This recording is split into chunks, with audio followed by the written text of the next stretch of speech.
Hello my dear friends, you're in the Military with Summary channel. In this video we're going to discuss the most important events that took place during the previous 12 hours. We have lots of very interesting updates, so let's start. And first we're going to talk about the conflict in Ukraine. According to media, yesterday Zelensky went to the United Kingdom where he had a meeting with the Prime Minister of the United Kingdom, Keir Starmer. And this is exactly the moment when Zelensky met with Starmer. The British Prime Minister stated that Putin should not benefit from the conflict in the Middle East. After meeting with King Charles, the Ukrainian president went to meet British Prime Minister Keir Starmer. Starmer said in a statement to the media that despite the war against Iran, the focus should remain in Ukraine. We cannot lose sight of what is happening in Ukraine and the need for our support. Secondly, it is very important that we clearly and consistently state that Putin cannot benefit from the conflict in Iran, whether through oil prices or the lifting of sanctions. So Zelensky, according to media, came to London with the purpose to ask for additional funds, for additional money, because the Russians have launched their major offensive operation, their major spring offensive operation, and now Zelensky understands that Ukraine currently needs more weapon and of course more money. Another important statement we received from Brussels. Brussels welcomes European Union member states seizing foreign tankers carrying Russian oil. European Union Foreign Policy Chief Kaja Kallas said at press conference after the foreign ministers meeting that such measures could be the most effective way to pressure Russia. I would like to remind you that at the beginning of March, a third party attacked a Russian tanker offshore of Malta. And for example, during the previous 24 hours, the Russians published additional pictures and photos. So we have, according to information we have, this tanker was attacked by unknown sites, according to information we have, of course. And these are the consequences of attack. As you can see, the tanker was almost completely destroyed. The tanker is still adrift in the Mediterranean Sea, but obviously nobody will be able to repair this thing. So we believe that in coming days the Ukrainians, the European Union, will increase their pressure on the Russian shadow fleet. And one thing is clear, that maybe from one side the European countries will be able to reduce Russian income, export income, but from the other side we understand that every single attack on any tanker in the Mediterranean Sea or the Black Sea or the Baltic Sea will do just one thing: it will push the oil prices higher. Now let's discuss the situation in Ukraine itself. According to information we have, during the previous night, the Ukrainians once again attacked the territory of the Russian Federation using hundreds of drones. And this picture was published by pro-Ukrainian sources, and according to them, around 160 drones were involved in this attack. The Russians stated that most of the drones were brought down in the area of the Krasnodar region, in the area of the Black Sea. So the Russians published lots of reports, and the Russians confirmed that more than 100 of drones the Ukrainians use for these purposes. Furthermore, we received the report that the Russians are about to launch another massive missile attack that most likely is going to take place during the next 2 or 3 days, because we see that the Ukrainians are attacking the territory of Russia using hundreds of drones every single day. So which means that the Russians most likely under this pressure would be forced to intensify their own attacks in the direction of the territory of Ukraine. So as for the Ukrainian attacks, another important detail: during the previous days we received lots of videos of how Ukrainians were attacking air defense positions of the armed forces of the Russian Federation through the entire line of combat contact, through the entire Zaporozhye region and so on, and Zaporozhye, Kherson and so on. In this video we can see a lot of attacks carried out by the Ukrainians on air defense positions of the armed forces of the Russian Federation. And there are lots of very interesting things and details that I would like to point to your attention. So when talking about, for example, this video where we can see lots of attacks on positions of air defense forces of the Russian Federation, we see that most likely these drones were connected using to the internet and had the Starlink equipment. So which means that these drones had a stable internet connection, so that is why they had the possibilities to attack Russian air defense positions without any problems. So the operators probably were located maybe somewhere in Kiev or in Lvov, and using the internet they were attacking positions of air defense forces. So when talking about these attacks, as you can see, these attacks took place on the territory that's are recognized by the Western countries and the European countries as the territories of Ukraine. So that is why Ukraine has no problems to use their Starlink equipment on these territories. The Russians don't have these possibilities because the Russians haven't managed to verify their equipment. The Ukrainians have these possibilities. But another important video took place, were published also during the previous night from the area of the city of Belgorod. And here we can see another drone of the armored force of Ukraine that was flying above the city of Belgorod. And here we can see how these drones were attacking air defense positions and air defense forces of the armored force of the Russian Federation above the city of Belgorod. So this is a very important video because it seems that the drones of the armored forces of Ukraine that were recording the situation in the area of the city of Belgorod were also using Starlink system. But when talking about the city of Belgorod is the territory of the Russian Federation, which means that now we see that the Ukrainians have possibilities to use their verified equipment not just over the territory of Ukraine, but also over the territory of the Russian Federation, which obviously changes the rules of the game.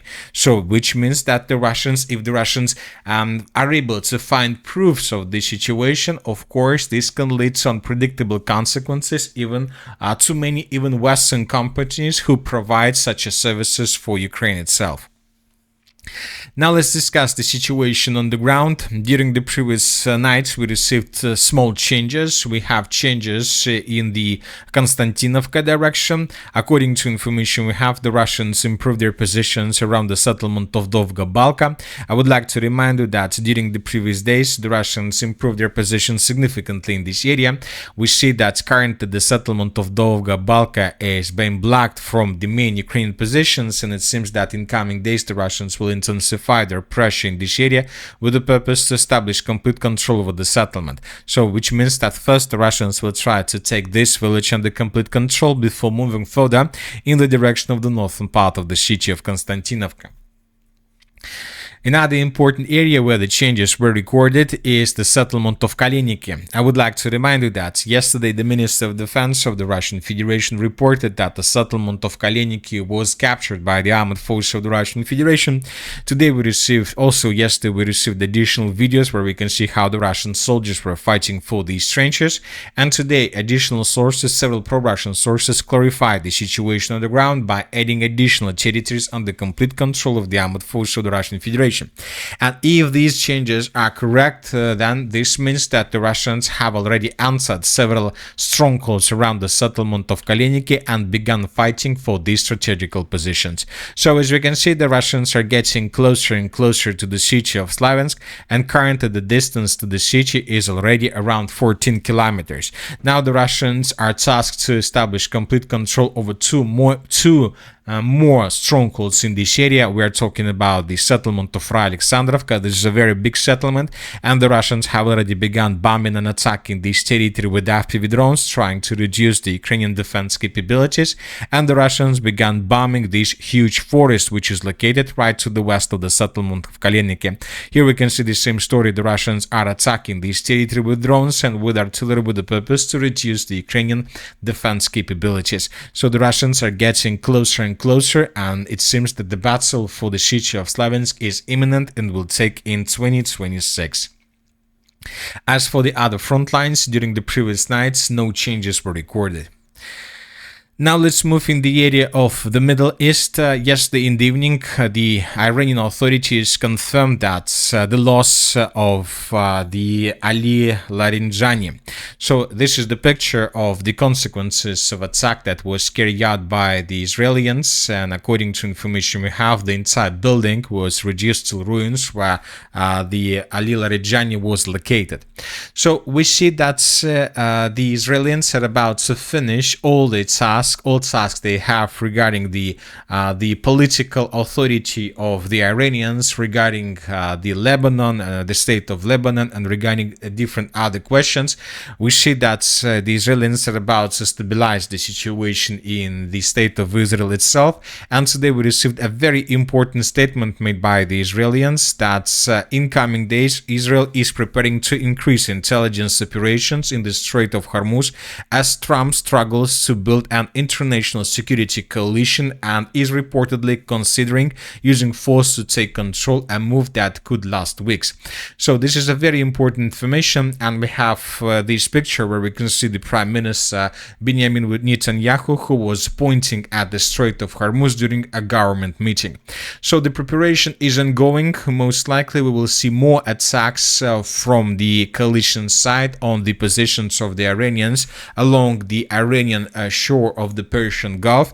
And during the previous 24 hours, we start receiving first updates that the United States of America began bombing and attacking the positions of the Iranians with 5,000-pound deep penetrating bombs, munition, trying to destroy not just positions on the surface, but the positions in the rocks and mountains below this natural protection. As of now, we don't know for sure whether the coalitions managed to get results of this attack, but we see that the coalition is using the B-1B Lancer bombers, and as you can see, these bombers are not turning off their transponders when approaching the Persian Gulf, which is a risky situation, but it seems that the coalitions are 100% sure that the sky over Iran is under complete their control. We continue receiving updates about the United Arab Emirates, which probably suffers most of all when talking about the Persian Gulf states. We received this picture of the port in the area of the city of Fujairah, where we can see consequences of previous attacks, a very huge, big black smoke over the settlement. We continue receiving updates about the markets, the Dubai real estate down for 60%, which is obviously the biggest number. We continue receiving updates that the United Arab Emirates most likely is going to join the United States of America and Israel in their coalition with the purpose to unblock the Strait of Hormuz completely. So now everybody most likely understand that the ground operation is inevitable. We see that despite the fact that the Israelis managed to almost completely cut the top authorities and leaders of Iran, we still see that the state of Iran hasn't collapsed as an entity. So which means that it's not just about less people, it's not just about different leaders, it's about the structure. So which means that most likely the only way out to unblock the Strait of Hormuz is the ground operation, which also most likely is inevitable.